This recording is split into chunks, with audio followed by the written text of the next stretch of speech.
안녕하세요, 여러분. 오늘도 저희 채널을 찾아주셔서 정말 감사합니다.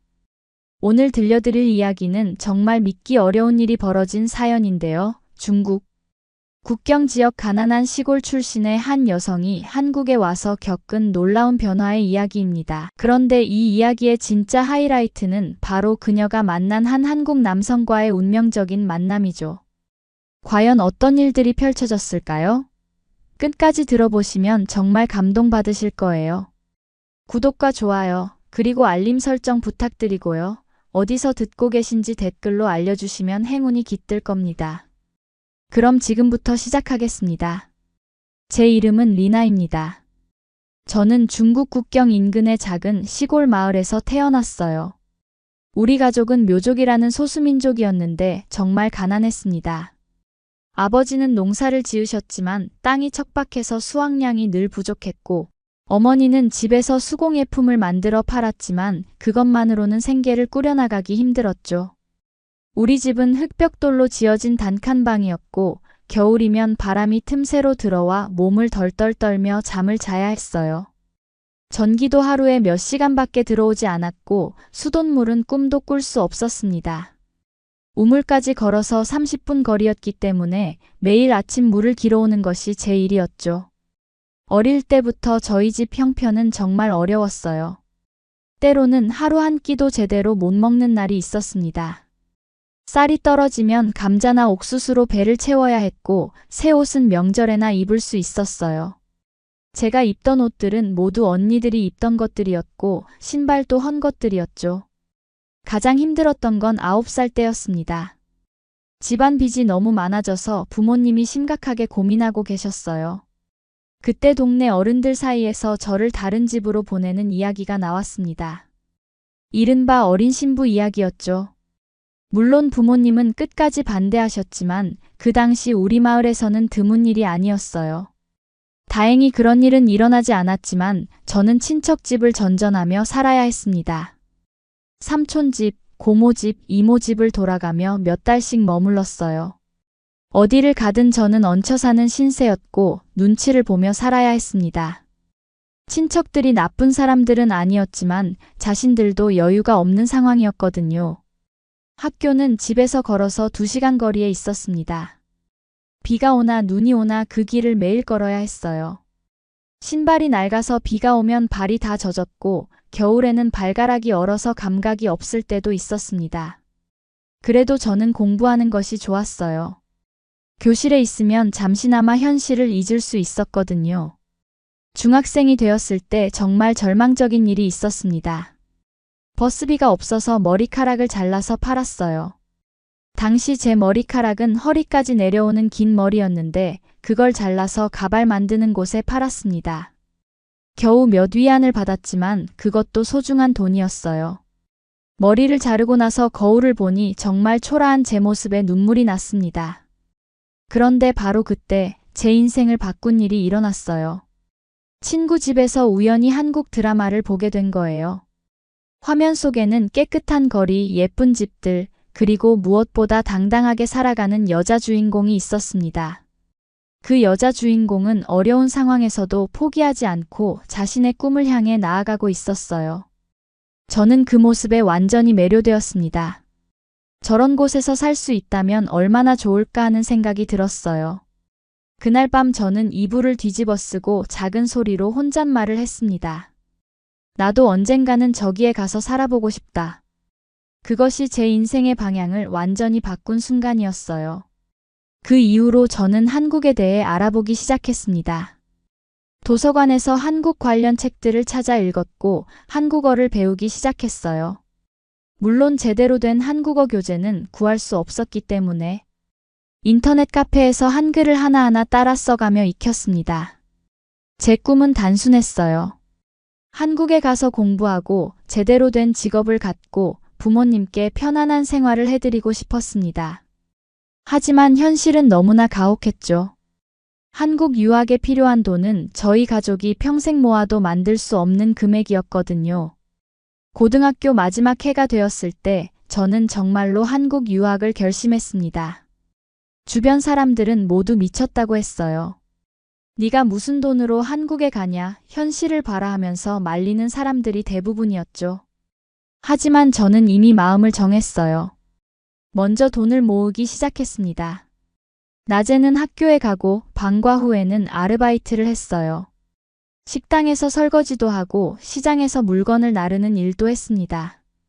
주말에는 건설 현장에서 막노동도 했어요. 손이 부르트고 온몸이 아팠지만 참았습니다. 사촌들에게도 돈을 빌렸어요. 한 명 찾아가서 무릎을 꿇고 부탁했습니다. 제발 도와달라. 나중에 한국에서 돈을 벌어서 꼭 갚겠다고 말씀드렸죠. 어떤 사촌은 냉정하게 거절했지만 몇 명은 조금씩 도와주었어요. 2년 동안 정말 악착같이 모은 돈으로 겨우 한국행 비행기표와 초기 정착비를 마련할 수 있었습니다. 공항에서 부모님과 작별할 때 어머니가 우셨어요. 딸아, 너무 무리하지 말고 안 되면 언제든 돌아와라 하시면서 제 손을 꽉 잡으셨죠. 비행기에서 내려다본 서울의 밤 풍경은 정말 아름다웠어요. 반짝이는 불빛들이 마치 보석을 뿌려놓은 것 같았습니다.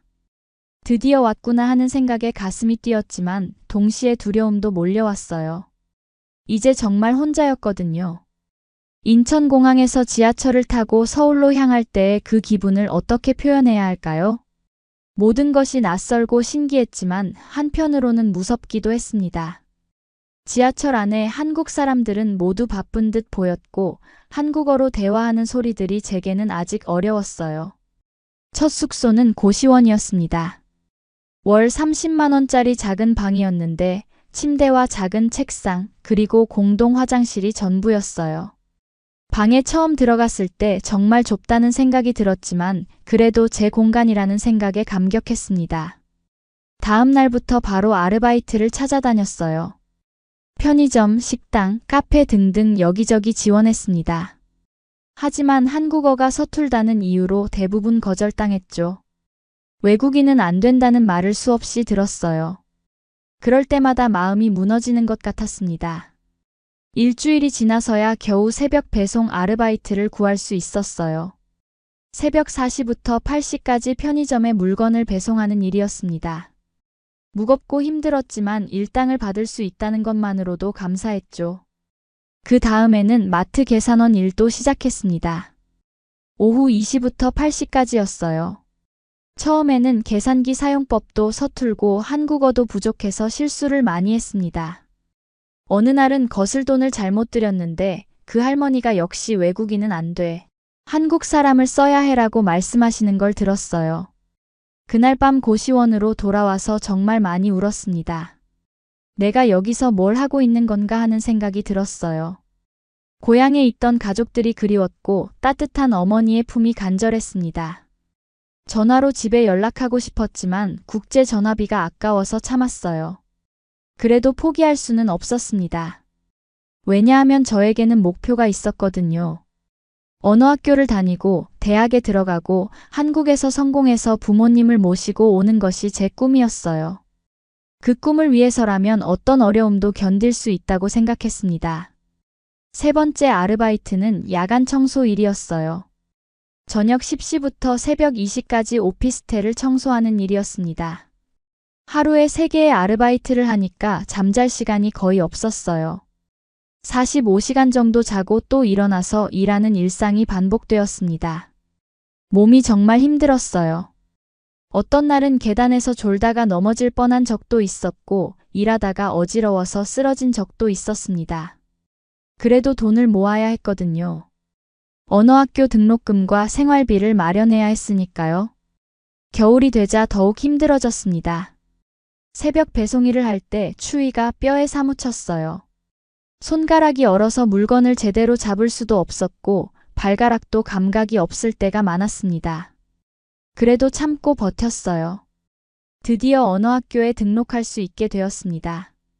그동안 모은 돈으로 6개월 과정 등록금을 냈어요. 첫 수업에 들어갔을 때 정말 설렜습니다. 같은 반 학생들은 중국, 베트남, 필리핀, 일본에서 온 외국인들이었어요. 선생님은 정말 친절하셨습니다. 김미영 선생님이셨는데 외국인 학생들을 가르친 경험이 많으셔서 저희 입장을 잘 이해해 주셨어요. 처음에는 한글 자음과 모음부터 다시 배웠는데 제가 혼자 공부할 때 잘못 알고 있던 부분들을 많이 고쳐주셨습니다. 언어학교 도서관은 제게 천국 같은 곳이었어요. 아르바이트가 없는 시간에는 거의 도서관에서 살다시피 했습니다. 한국어 공부도 하고 한국 문화와 역사에 관한 책도 읽었어요. 특히 한국 역사에 대해 공부할 때 정말 흥미로웠습니다. 어느 날 도서관에서 공부하고 있는데 옆자리에 앉은 한국 남학생이 저를 보더니 말을 걸어왔어요. 몽골어를 쓰면서 한국어 공부하시는 거예요? 하고 물어보시더라고요. 저는 깜짝 놀랐습니다. 한국 사람이 먼저 말을 걸어오다니 신기했거든요. 그 학생의 이름은 민준이었어요. 대학교 2학년이었고 국제관계학을 전공하고 있다고 했습니다. 민준이는 정말 친절했어요. 제가 한국어 공부하는 걸 보고 도와드릴까요? 라고 물어보더라고요. 처음에는 사양했지만 민준이가 계속 도와주겠다고 해서 결국 받아들이게 되었습니다. 민준이와 함께 공부를 시작한 지 몇 주가 지나면서 저는 한국어가 눈에 띄게 늘고 있음을 느꼈어요. 민준이는 제가 틀린 발음을 정정해주고 어려운 문법을 쉽게 설명해줬습니다. 무엇보다 한국 사람과 직접 대화하면서 실전 경험을 쌓을 수 있어서 좋았어요. 어느 날 민준이가 왜 한국에 오게 되셨어요? 라고 물어봤습니다. 저는 잠시 망설이다가 제 이야기를 털어놓았어요.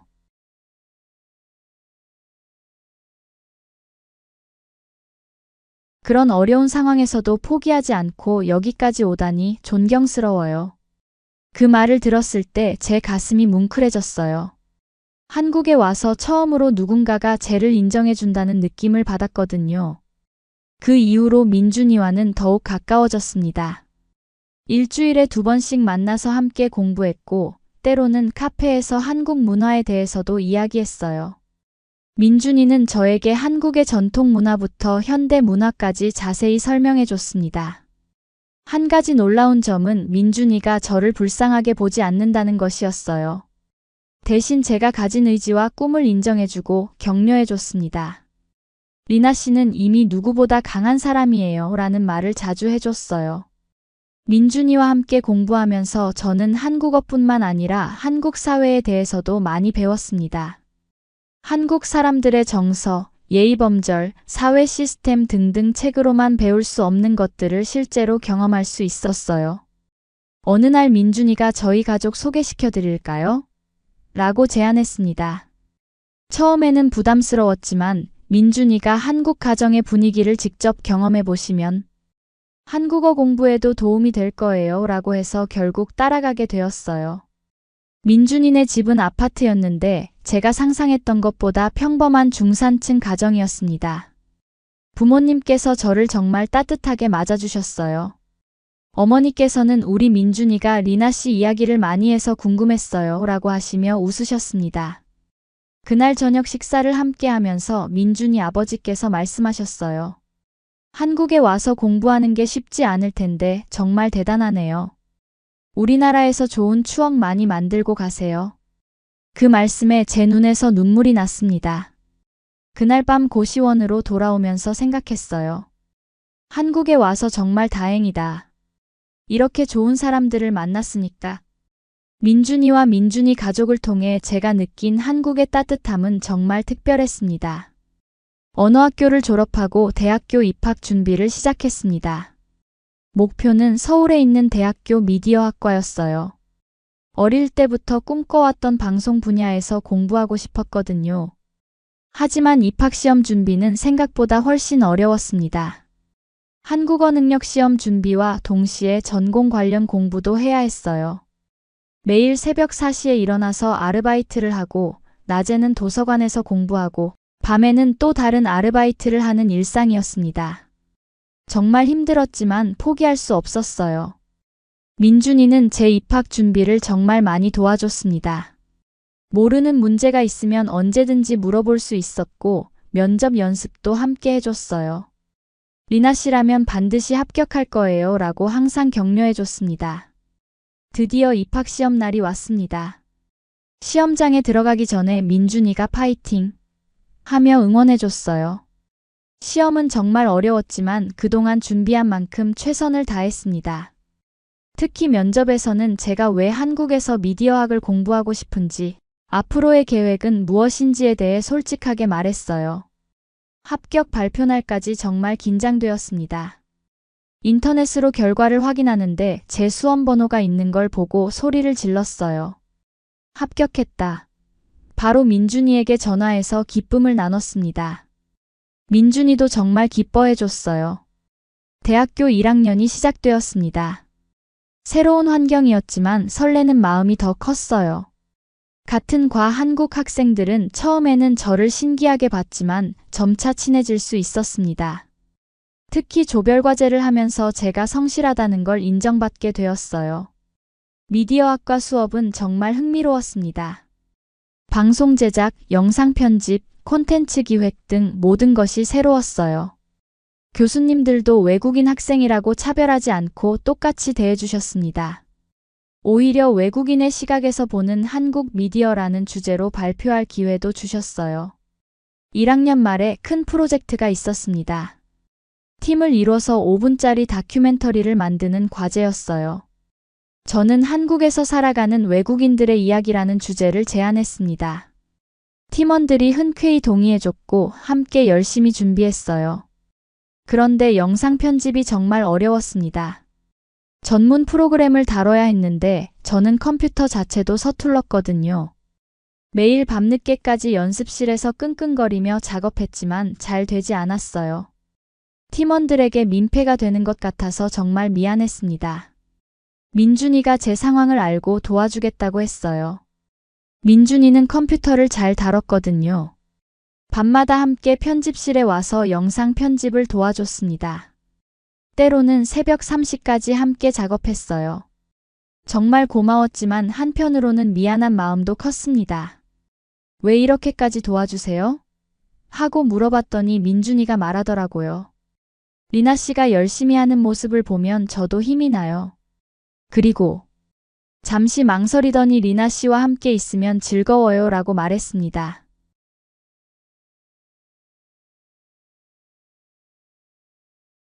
베트남에서 온 요리사, 필리핀에서 온 간병인, 그리고 제 이야기도 포함되었습니다. 발표가 끝나고 교수님께서 정말 감동적이고 완성도 높은 작품이네요. 외국인의 시각에서 바라본 한국의 모습이 새로웠습니다. 라고 평가해 주셨어요. 그리고 우리 팀이 최우수상을 받게 되었습니다. 시상식에서 상을 받을 때 민준이가 객석에서 박수를 쳐주는 모습이 보였어요. 그 순간 제 가슴이 뭉클해졌습니다. 한국에서의 모든 어려움과 힘든 순간들이 스쳐 지나갔고 동시에 이 모든 것을 함께 해준 민준이에 대한 고마움이 밀려왔어요. 대학교 2학년이 되면서 저는 본격적으로 미디어 분야에 대한 꿈을 키워나갔습니다. 특히 유튜브와 같은 개인 미디어에 관심이 생겼어요. 외국인의 시각에서 한국 문화를 소개하는 콘텐츠를 만들어보고 싶었거든요. 민준이와의 관계도 점점 깊어져 갔습니다. 이제는 거의 매일 만나서 함께 시간을 보냈어요. 도서관에서 공부할 때도, 카페에서 차를 마실 때도 항상 함께였습니다. 하지만 우리는 아직 연인 관계는 아니었어요. 서로의 감정을 알고 있었지만 표현하지는 않고 있었죠. 어느 날 민준이가 리나 씨, 유튜브 채널 만들어 보는 게 어때요? 라고 제안했습니다. 저도 그런 생각을 하고 있었는데 민준이도 같은 생각이었다니 신기했어요. 외국인이 바라본 한국의 매력을 알리면 정말 의미 있을 것 같은데요 하고 민준이가 말했습니다. 처음에는 자신이 없었어요. 제가 한국어도 완벽하지 않은데 유튜브를 할 수 있을까요? 하고 걱정했더니 민준이가 그게 오히려 장점이에요. 한국어를 배워가는 과정도 콘텐츠가 될 수 있거든요 라고 격려해줬습니다. 첫 번째 영상은 몽골 소녀의 한국 첫 경험기였어요. 제가 한국에 와서 겪은 문화적 충격들을 재미있게 풀어냈습니다. 지하철에서 잠자는 사람들을 보고 놀란 이야기, 한국 음식을 처음 먹어본 경험, 한국 사람들의 빨리빨리 문화 등을 소개했어요. 영상 편집은 민준이가 도와줬습니다. 제가 촬영한 영상을 민준이가 재미있게 편집해서 완성도 높은 콘텐츠로 만들어줬어요. 썸네일도 예쁘게 만들어주고 자막도 넣어줬습니다. 정말 고마웠어요. 첫 영상을 업로드했을 때는 떨렸습니다. 과연 사람들이 볼까? 재미있어 할까? 하는 걱정이 앞섰어요. 하지만 며칠 후 조회수가 서서히 올라가고 댓글도 달리기 시작했습니다. 한국에 대한 새로운 시각이네요. 응원합니다. 같은 따뜻한 댓글들이었어요. 두 번째 영상은 한국 전통시장 탐방기였습니다. 동대문 시장에 가서 제가 직접 한국 전통 음식들을 먹어보고 반응하는 콘텐츠였어요. 한국 사람들이 당연하게 여기는 것들을 외국인의 시각에서 신선하게 바라보는 게 포인트였습니다. 이 영상이 인기를 끌면서 구독자가 1000명을 넘어섰어요. 정말 기뻤습니다. 댓글 중에 덕분에 우리나라의 좋은 점을 다시 발견했네요 라는 것을 보고 뿌듯했어요. 제가 원했던 방향이 맞는 것 같았거든요. 그런데 어느 날 큰 문제가 생겼습니다. 고향에서 어머니가 갑자기 쓰러지셨다는 연락이 왔어요. 병원에 입원하셨는데 수술비가 많이 든다는 이야기였습니다. 저는 당장 고향으로 가야 했지만 비행기 값도 없었고 병원비도 마련할 수 없었어요. 민준이에게 상황을 설명하니까 제가 도와드릴게요 라고 말하더라고요. 처음에는 거절했지만 민준이가 지금은 가족이 중요해요. 나중에 천천히 갚으면 돼요 라고 해서 결국 도움을 받게 되었습니다. 고향에 가서 어머니를 뵈니까 정말 많이 야위셨더라고요. 수술은 성공적이었지만 회복 기간이 필요했어요. 저는 한 달 동안 고향에 머물면서 어머니를 간병했습니다. 그동안 유튜브 활동은 중단될 수밖에 없었죠. 한국으로 돌아온 후에 민준이를 만났을 때 정말 미안했어요. 죄송해요. 갑자기 사라져서라고 사과하니까 민준이가 가족이 우선이죠. 어머니는 괜찮으세요? 라고 안부를 묻더라고요. 그런 민준이의 따뜻함에 마음이 움직였어요. 민준 씨, 정말 감사해요. 한국에서 이렇게 든든한 사람이 있어서 얼마나 다행인지 몰라요 라고 말했더니 민준이가 리나 씨에게 저도 많은 걸 배웠어요. 삶에 대한 의지, 꿈을 향한 열정. 저야말로 감사해요 라고 대답했습니다. 그날 밤 저는 민준이에 대한 제 마음을 정리해봤어요. 단순한 고마움을 넘어서는 감정이었습니다. 민준이와 함께 있으면 마음이 평안했고 어떤 어려움도 견딜 수 있을 것 같았어요.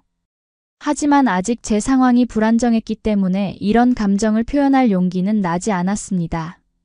대학교 3학년이 되면서 저는 본격적으로 취업 준비를 시작해야 했습니다.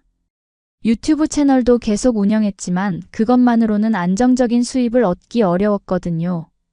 한국에서 외국인이 정규직으로 취업하는 것은 쉽지 않은 일이었습니다. 민준이는 졸업반이 되어서 더 바빠졌어요. 취업 준비와 졸업 논문 때문에 만날 시간이 예전보다 줄어들었습니다. 하지만 여전히 제 유튜브 영상 편집은 도와줬고 중요한 순간마다 옆에 있어줬어요. 어느 날 큰 기회가 찾아왔습니다. 한 방송국에서 외국인 리포터를 뽑는다는 공고가 났어요. 제 전공과도 맞고 유튜브 경험도 살릴 수 있는 일이었습니다. 민준이가 리나 씨에게 딱 맞는 일 같은데 꼭 지원해보세요 라고 격려해줬어요. 서류 준비부터 쉽지 않았습니다. 자기소개서를 한국어로 써야 했는데 완벽하지 않은 한국어 실력 때문에 고민이 많았어요. 민준이가 밤늦게까지 도와주면서 문장 하나하나를 다듬어줬습니다. 리나 씨의 진정성이 느껴지는 글이에요 라고 말해줬어요. 1차 서류 합격 통보를 받았을 때 정말 기뻤습니다. 하지만 2차 면접이 더 큰 관문이었어요. 카메라 앞에서 3분 동안 자유주제로 리포팅을 해야 했거든요. 주제는 외국인이 본 한국의 매력이었습니다. 면접 준비를 하면서 민준이가 많은 도움을 줬어요.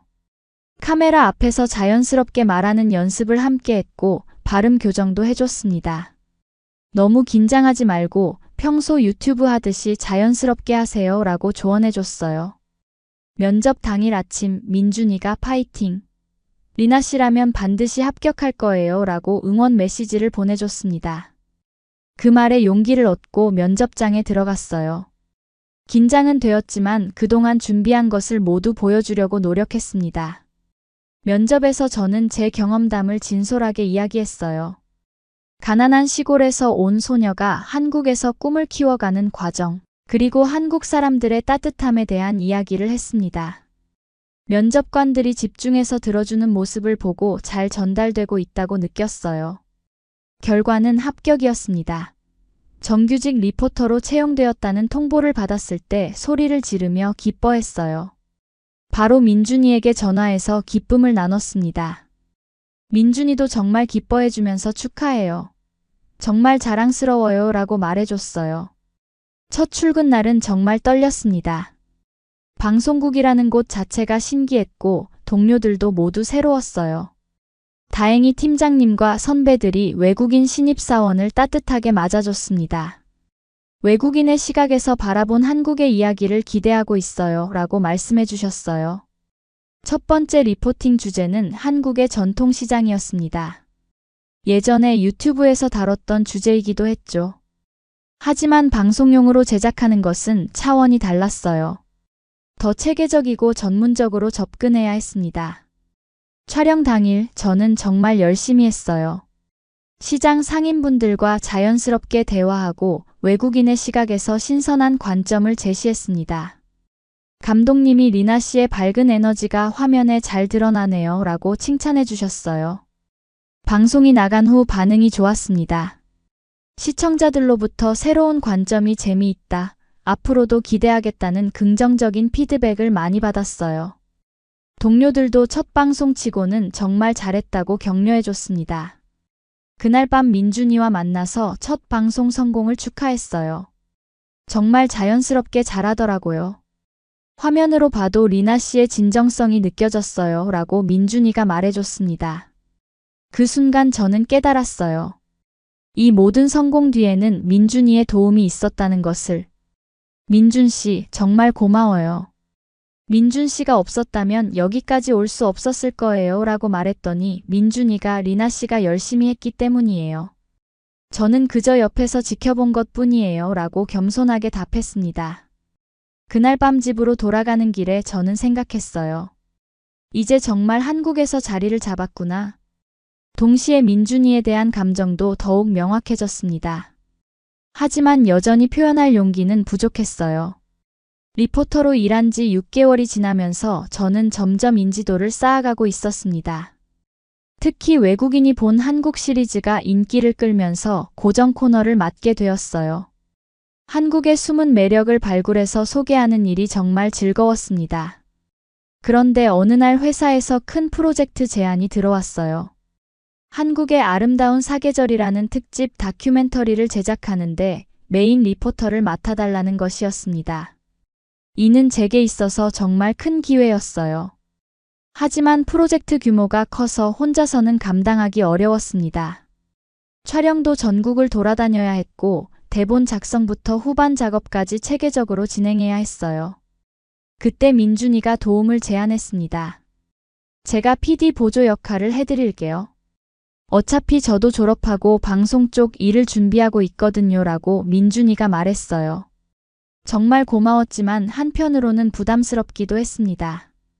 계속 민준이에게만 의지할 수는 없다고 생각했거든요. 괜찮아요. 혼자서도 할 수 있어요 라고 말했더니 민준이가 이건 일이에요. 제가 도와드리는 건 업무적인 파트너십이라고 생각해 주세요 라고 설득했습니다. 결국 함께하기로 했어요. 봄 촬영은 경주에서 시작했습니다. 벚꽃이 만개한 불국사와 첨성대를 배경으로 한국의 전통 문화와 자연의 조화를 담았어요. 민준이는 정말 꼼꼼하게 촬영 계획을 세우고 현장에서도 완벽하게 서포트해줬습니다. 여름 촬영은 제주도였어요. 푸른 바다와 한라산의 웅장함을 보여주려고 했습니다. 촬영하는 동안 민준이와 저는 정말 좋은 팀워크를 보여줬어요. 서로의 생각을 이해하고 완벽하게 호흡을 맞췄습니다. 제주도 촬영 마지막 날 저녁, 우리는 해변에 앉아서 촬영한 영상들을 리뷰하고 있었어요. 석양이 아름답게 지고 있었는데 문득 민준이가 리나 씨 물어보고 싶은 게 있어요 라고 말했습니다. 앞으로 계속 한국에서 살 생각이세요? 민준이의 질문에 저는 잠시 망설였어요. 사실 그동안 깊이 생각해보지 않은 문제였거든요. 아마 그럴 것 같아요. 이제 한국이 제 고향 같거든요 라고 대답했습니다. 그때 민준이가 그럼 다행이네요 라고 웃으며 말했어요. 그 표정에서 뭔가 특별한 감정을 느꼈지만 그때는 정확히 무엇인지 알 수 없었습니다. 가을 촬영은 내장산에서 했어요. 단풍이 절정에 달한 아름다운 풍경을 담았습니다. 그런데 촬영 중에 갑자기 비가 내리기 시작했어요. 장비를 보호하느라 정신이 없었는데 민준이가 자신의 옷을 벗어서 카메라를 덮어줬습니다. 괜찮아요. 감기 들어요. 하고 말했지만 민준이는 장비가 더 소중해요 라고 웃으며 답했어요. 그 모습을 보면서 가슴이 뭉클해졌습니다. 항상 제 일을 자신의 일처럼 생각해주는 민준이에게 고마움을 넘어선 감정이 들었어요. 겨울 촬영은 강원도 설악산에서 했습니다. 눈 덮인 산의 장관을 담는 것이 목표였어요. 하지만 날씨가 너무 추워서 촬영이 쉽지 않았습니다. 손가락이 얼어서 제대로 마이크도 잡을 수 없을 정도였어요. 그때 민준이가 핫팩을 계속 데워서 제 손에 쥐어줬어요. 자신도 추운데 저를 먼저 챙기는 모습에 마음이 따뜻해졌습니다. 추우면 말해요. 언제든지 쉴 수 있어요 라고 배려해줬어요. 사계절 촬영이 모두 끝나고 편집 작업에 들어갔습니다. 수많은 영상 자료들을 하나의 완성된 작품으로 만들어야 했어요. 민준이와 저는 거의 한 달 동안 편집실에서 살다시피 했습니다. 편집하면서 우리가 함께 촬영한 순간들을 다시 보니까 새로운 감정이 들었어요. 화면 속에서 민준이와 제가 정말 좋은 파트너십을 보여주고 있었거든요. 마치 오래전부터 함께 일해온 것처럼 자연스러웠어요. 우리가 이렇게 잘 맞는다니 신기하네요 라고 말했더니 민준이가 그러대요. 마치 운명인 것 같아요 라고 대답했습니다. 그 말에 제 가슴이 두근거렸어요. 마침내 다큐멘터리가 완성되었습니다. 60분짜리 작품이었는데 정말 만족스러운 결과물이 나왔어요. 시사회에서 동료들과 상사들의 반응이 너무 좋아서 기뻤습니다. 정말 수준 높은 작품이다. 외국인의 시각이 새로웠다는 평가를 받았어요. 그날 밤 축하 파티에서 민준이가 정말 수고했어요. 리나 씨와 함께 일할 수 있어서 영광이었어요 라고 말했습니다. 그 순간 저는 깨달았어요. 민준이에 대한 제 마음이 단순한 고마움을 넘어선다는 것을. 다큐멘터리가 방영된 후 반응이 폭발적이었습니다. 시청률도 높았고 온라인에서도 많은 화제가 되었어요. 특히 외국인의 시각에서 바라본 한국의 아름다움이 새롭다는 평가를 받았습니다. 회사에서도 저를 높이 평가해 주셨어요. 며칠 후 더 큰 놀라움이 기다리고 있었습니다. 한국관광공사에서 연락이 왔어요. 한국 홍보 영상에 출연해달라는 제안이었습니다. 외국인이지만 한국을 정말 사랑하는 마음이 진정성 있게 전달되었다는 이유였어요. 정말 대단해요. 이제 진짜 유명해지는 거네요. 민준이가 정말 기뻐해줬습니다. 하지만 저는 조금 복잡한 마음이었어요. 성공은 기뻤지만 계속해서 민준이에게만 의지하는 것 같아서 미안한 마음이 들었거든요. 한국관광공사 촬영은 정말 대규모였어요. 전문 스태프들과 함께 작업하는 것이었기 때문에 부담감도 컸습니다. 하지만 그동안의 경험이 도움이 되어서 자연스럽게 촬영할 수 있었어요. 촬영 마지막 날, 감독님이 리나 씨의 한국에 대한 사랑이 정말 진심으로 느껴져요. 이런 외국인 때문에 한국이 더 아름답게 보이네요 라고 말씀해 주셨습니다. 그 말을 들으니까 정말 뿌듯했어요. 그런데 집으로 돌아가는 길에 민준이가 갑자기 진지한 표정으로 리나 씨, 이야기하고 싶은 게 있어요 라고 말했습니다. 카페에 앉아서 민준이가 입을 열었어요. 리나 씨가 점점 유명해지고 성공하는 모습을 보니까 정말 기쁘지만 한편으로는 불안해요. 제가 리나 씨에게 걸맞지 않는 사람이 되는 것 같아서요. 민준이의 고백에 깜짝 놀랐어요. 무슨 소리예요? 민준 씨가 없었다면 저는 여기까지 올 수 없었어요. 하고 급하게 대답했더니 민준이가 쓸쓸하게 웃으며 말했어요. 그래도 이제는 리나 씨 혼자서도 충분히 잘할 수 있을 거예요. 그때 저는 깨달았습니다. 민준이가 제게서 멀어지려 한다는 것을. 그리고 그 이유가 자신감 부족 때문이라는 것도요. 저는 더 이상 참을 수 없었어요. 민준 씨, 솔직히 말할게요. 저에게 민준 씨는 단순한 도움을 주는 사람이 아니에요. 민준 씨와 함께 있을 때 가장 행복해요. 성공보다 더 중요한 건 민준 씨예요. 제 진심을 털어놨습니다. 민준이가 놀란 표정으로 저를 바라봤어요. 리나 씨. 하고 제 이름을 불렀는데 그 목소리에서 감정이 느껴졌습니다. 저도 같은 마음이에요. 하지만 제가 리나 씨에게 짐이 될까봐 걱정됐어요. 짐이 아니라 힘이에요. 제가 여기까지 올 수 있었던 건 민준 씨가 옆에 있어서예요. 앞으로도 계속 함께 해주세요. 저는 용기를 내서 제 마음을 전부 표현했어요. 그날 밤 우리는 정말 오랫동안 이야기했습니다. 서로의 마음을 확인하고 앞으로의 계획도 나눴어요. 민준이도 방송 쪽에서 일하고 싶어 했기 때문에 함께 팀을 이뤄서 콘텐츠를 만들어 보자고 했습니다. 몇 주 후 정말 놀라운 일이 일어났어요. 한국관광공사 홍보 영상이 해외에서 큰 반향을 일으킨 거예요. 특히 중국과 몽골에서 반응이 뜨거웠습니다. 제가 고향 사람들에게 한국의 매력을 제대로 전달한 것 같아서 뿌듯했어요. 그 영상을 본 고향 친구들과 가족들이 연락을 해왔어요. 리나야, 정말 대단하다. 너를 보니까 우리도 한국에 대해 좀 더 알고 싶어졌어 라고 말해주는 사람들이 많았습니다. 회사에서도 제게 더 큰 기회를 주었어요. 정식 PD로 승진시켜주면서 제 전용 프로그램을 만들어주겠다고 했습니다. 외국인 리나의 한국 탐험기라는 제목으로 고정 프로그램을 진행하게 되었어요. 민준이도 제 프로그램에 보조 PD로 함께 일하게 되었습니다. 회사에서 민준이의 능력을 인정해서 정식으로 채용해 준 거예요. 이제 우리는 공식적인 업무 파트너가 되었습니다. 첫 번째 정규 프로그램 녹화가 끝나고 나서 민준이가 리나 씨 축하해요. 정말 자랑스러워요 라고 말했어요. 그리고 잠시 망설이더니 그런데 이제 정말 중요한 이야기를 해야 할 것 같아요 라고 했습니다. 뭔데요? 하고 물어봤더니 민준이가 긴장한 표정으로 사실 오늘이 특별한 날이에요 라고 말했어요. 뭔가 분위기가 달라지는 것을 느꼈습니다. 그때 민준이가 주머니에서 작은 상자를 꺼냈어요. 제 심장이 빠르게 뛰기 시작했습니다. 리나 씨, 정식으로 제안하고 싶어요. 저와 결혼해주세요. 민준이의 프러포즈였습니다. 민준 씨. 너무 갑작스러워서 말이 나오지 않았어요. 하지만 제 마음은 이미 정해져 있었습니다. 네, 좋아요. 하고 대답하니까 민준이가 환하게 웃으며 일어나서 저를 안아줬어요. 프러포즈 이후 우리는 결혼 준비를 시작했습니다. 하지만 국제 결혼이라는 것이 생각보다 복잡한 절차들이 많았어요.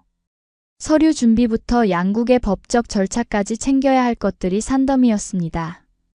민준이가 차근차근 도와주면서 하나씩 해결해 나갔어요. 먼저 고향 부모님께 소식을 전해드려야 했습니다. 화상통화로 민준이를 소개해드렸는데 처음에는 어색해 하시더니 민준이가 정중하게 인사하고 몽골어로 안녕하세요 라고 말씀드리니까 무척 기뻐하셨어요. 딸아, 이 사람이 너를 정말 사랑하는 것 같구나. 너무 다행이다. 어머니께서 눈물을 글썽이며 말씀하셨습니다. 아버지도 한국에서 좋은 사람을 만나서 잘 됐다. 사위가 든든해 보인다고 흐뭇해 하셨어요. 민준이 부모님께도 정식으로 인사를 드렸습니다. 이미 몇 번 뵌 적이 있어서 어색하지는 않았지만 결혼을 전제로 한 만남은 처음이었거든요. 리나 씨가 우리 민준이를 많이 변화시켜줬어요. 더 성숙해지고 책임감도 생겼어요 라고 어머니께서 말씀해 주셨습니다.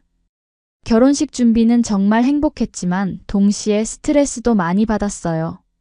한국식 결혼식으로 할지 두 나라 전통을 모두 반영할지 고민이 많았습니다. 결국 작은 규모로 한국에서 식을 올리고 나중에 고향에 가서 간단한 피로연을 하기로 했어요. 웨딩드레스를 고르러 갔을 때가 가장 기억에 남아요. 여러 드레스를 입어보는데 민준이가 어떤 드레스를 입어도 리나 씨가 가장 아름다워요 라고 말해줘서 부끄러웠지만 행복했습니다. 드레스를 고르다가 문득 어릴 적 생각이 났어요.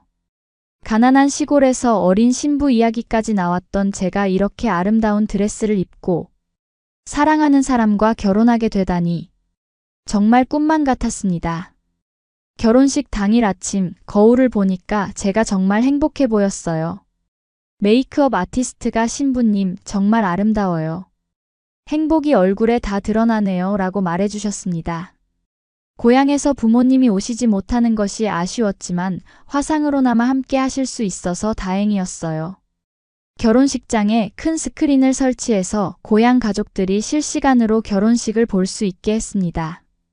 결혼 행진곡이 울려 퍼지고 제가 버질로드를 걸을 때 민준이의 눈에서 눈물이 흘러내리는 것을 봤어요. 저도 감정이 북받쳐서 울컥했습니다. 지난 몇 년간의 모든 순간들이 스쳐 지나갔어요. 주례사에서 목사님이 두 사람의 사랑은 국경을 초월한 아름다운 사랑입니다.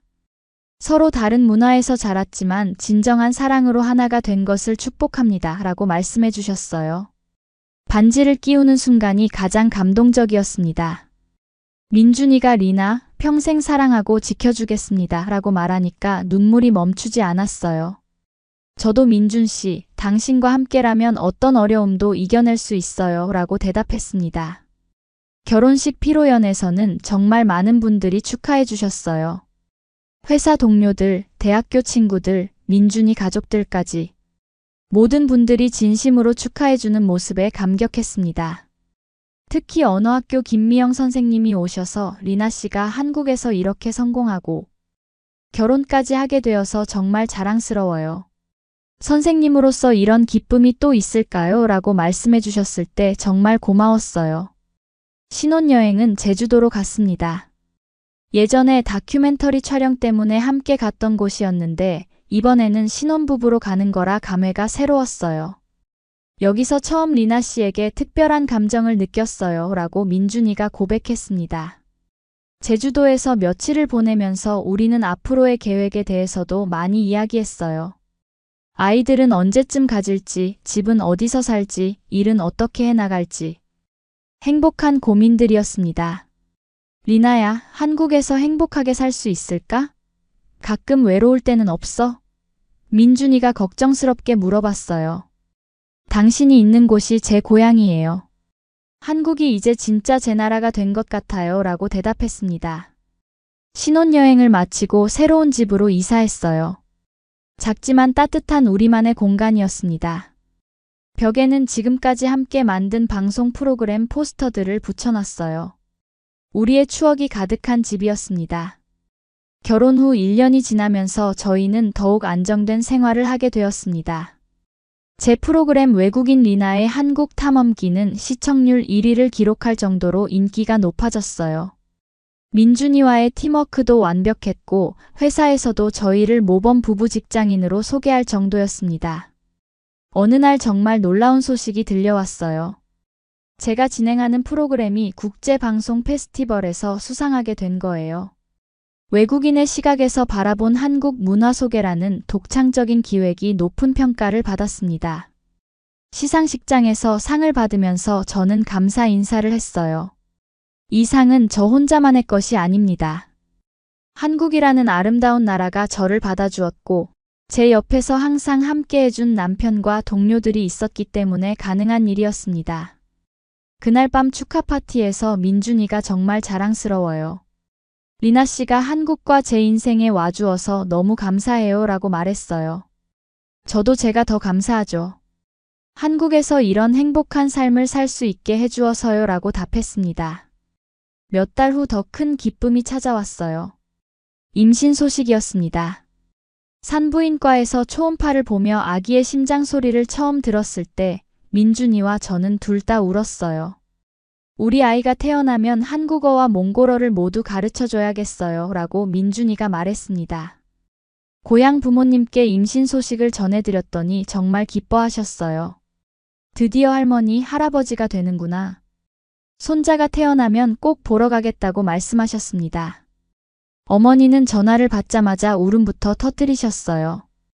임신 중에도 방송은 계속했어요. 물론 몸에 무리가 가지 않는 선에서요. 임신한 외국인의 한국 육아준비기라는 특별 프로그램을 만들기도 했습니다. 많은 시청자들이 응원해 주셨어요. 아이가 태어나던 날을 절대 잊을 수 없어요. 진통이 시작되었을 때 민준이가 제 손을 꽉 잡고 힘내요. 우리 리나. 곧 우리 아이를 만날 수 있어요. 라고 격려해 줬습니다. 분만실에서 아이의 울음소리를 처음 들었을 때 세상이 다 제 것인 것 같았어요. 건강한 딸이었습니다. 작고 귀여운 우리 딸을 처음 안았을 때 제 인생에서 가장 행복한 순간이었어요. 민준이도 아이를 보며 우리 공주님, 아빠가 평생 지켜줄게 라고 속삭였습니다. 아이 이름은 한나로 지었어요. 한국의 한과 몽골의 나를 합친 이름이었습니다. 두 나라를 연결하는 다리 같은 아이가 되길 바라는 마음에서요. 출생신고를 할 때 정말 뿌듯했습니다. 한국에서 태어난 우리 딸이었거든요. 한나가 100일이 되었을 때 고향 부모님이 한국에 오셨어요. 손녀를 처음 본 부모님이 얼마나 기뻐하셨는지 몰라요. 우리 한나가 정말 예쁘구나. 엄마 닮아서 이렇게 이쁠 줄 알았다고 할머니가 말씀하셨습니다. 부모님이 한국에 계시는 동안 정말 행복했어요. 민준이가 부모님께 한국 이곳저곳을 안내해드렸고 부모님도 민준이를 정말 좋은 사위라고 인정해 주셨습니다. 딸이 좋은 남편을 만나서 다행이다라고 하시며 민준이 손을 꽉 잡으셨어요. 현재 한나는 3살이 되었고 한국어와 몽골어를 모두 배우고 있어요. 엄마는 어디서 왔어? 하고 물어보면 몽골에서 왔어. 그래서 한나는 더 특별해라고 대답합니다. 제 마음이 뿌듯하면서도 벅차올라요. 지금 저는 한국 국적을 취득하지는 않았지만 영주권을 받아서 안정적으로 살고 있어요. 한국이 진정한 제 고향이 되었습니다. 방송 일도 계속하고 있고 최근에는 다문화 가정을 돕는 재단 일도 시작했어요. 돌이켜보면 정말 놀라운 여정이었습니다. 가난한 시골 소녀가 꿈 하나로 한국에 와서 이렇게 행복한 삶을 살게 되다니요. 때로는 꿈인 것 같기도 해요. 하지만 이 모든 것은 한국이라는 나라의 따뜻함과 민준이라는 소중한 사람을 만났기 때문에 가능한 일이었습니다. 한국에서 외국인으로 살아가는 것이 항상 쉬운 일은 아닙니다. 가끔은 여전히 어려움을 겪을 때도 있어요. 하지만 이제 저에게는 든든한 가족이 있고 따뜻한 사람들이 있습니다.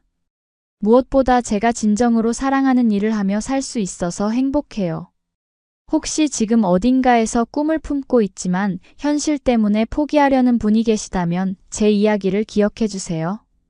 꿈은 포기하지 않는 사람에게 반드시 이루어집니다.